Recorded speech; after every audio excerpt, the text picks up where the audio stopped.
Hello viewers मु प्रियंका आपण समस्त को स्वागत करुँची मो ब्लॉग को। तो आज रेसिपीटी हूँ बिरी डाली सेटा भी लाउ देकी जानी बिरी डाली मैक्सिमम पिलांकर पसंद नहीं फिर भी एमती गोटे थर आप खातु सत कहूँ बिरी डाली आपंकर फेवरेट हो भिडियोटी भल लगे निहाती भाव में लाइक शेयर सब्सक्राइब करदे।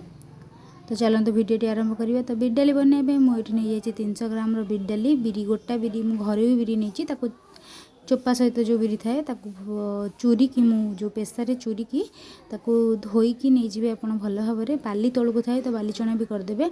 आ लाउ ये मुझे देखुए गोटे बड़ साइज लाउ को गोटे फल मुझे छोट छोट एमती बड़ बड़ साइज काटे ना सीझेले से बेसी सीझीज। तो ये प्रेसर मु नहीं गली प्रेसर रे मु डाली तक छाणिकी सब देदेवी।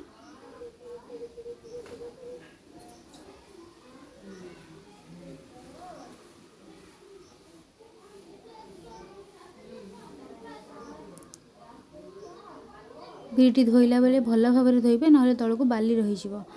तो ये लाउ तक भी मुझे प्रेसर रे नहीं जीवी।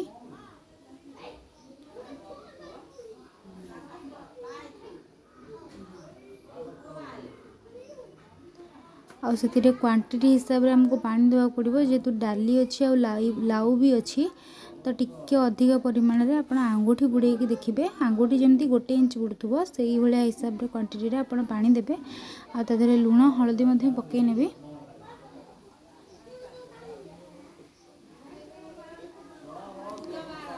आपको प्रेसर देगी सीझापी छाड़देवी। जेहेतु आमर बिरी डाली अच्छी बिरी डाली शीघ्र सीझेनी तो आम आपको 4 ରୁ 5टी सीटी दबा ना सीझबनी भल भाव में पूरा भलसे सीझापी आपको 5टी भाई आप सीटी देदेवे हुइसिल।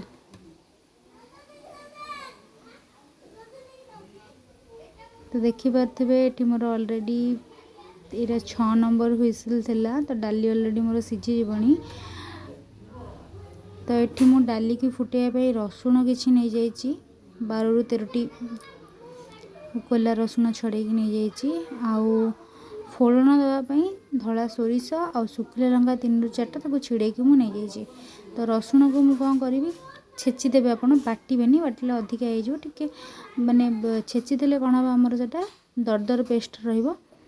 तो ये मुझे रसुण को छेचिकी नहीं जाइए आप देखिपे ऑलरेडी ये डाली मोर सीझी गलानी लाउ भी बढ़िया से सीझी जाइए 5टा सीट तो सीझी ही जीव। तो आप कौन करेंगे लाउ को गोटे अलग बाउल को आप काढ़ी रखीदे रखिकी डाली को आमको घोटा पड़ो कहीं डालीटा सीझी जाइए घोटा मारिदेले सेटा देखो मुझे घोटा मार्च आप घोटा मारे ग्राइंडिंग करेंगे कि ग्राइंडिंग कला बेले टी सावधान रे कहीं गरम जिनस जो आप ग्राइंडिंग करेंगे तो निज उपरू को छिटिकी पड़ार बहुत संभावना था आप फोटका भी हो। तो डाली ठंडा ठंडा करने छाड़देवे ठंडा हो गले ग्राइंडिंग करेंगे। तो मुझे लुहा कंटारे डालीटा को घोटी नेली आताकू भी गोटे आम गोटे कंसा को ट्रांसफर करनबा। तो ये मुझे कड़े बसैली गैस फ्लेम को ऑन कली गैस फ्लेम आप हाई रखिए तापर कड़े आप सोरिष तेल देवे 3 टेबल स्पून देले भी हो।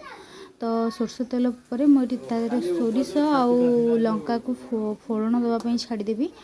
सोरिष लंका टिके होगला आप रसुण पकईदेवे रसुण भल भाव में जारी ने माने पूरा फोड़ा को देवेनि हल्का 1 मिनट पाखापाखि एपट सेपट करने टिके रसुण देखिए तो कड़े लगिज आप जानवे रसुण होगला। तापर आम से डाली को ऐड करने। तो ये देखिपे रसुण कलरटा केमती। तो मोर रसुण होगला मुझे डाली की पकईदेली देखिपे डाली के सुंदर देखा आपको गरम भात डाली सहित आप आलू चोखा नहीं पारे बहुत ही टेस्टी लगे। निहाती भाव में गोटे थर घरे बनातु खातु खाई मत निहाती भाव में कमेंट रे जनातु जे केमिति आपनको लागे।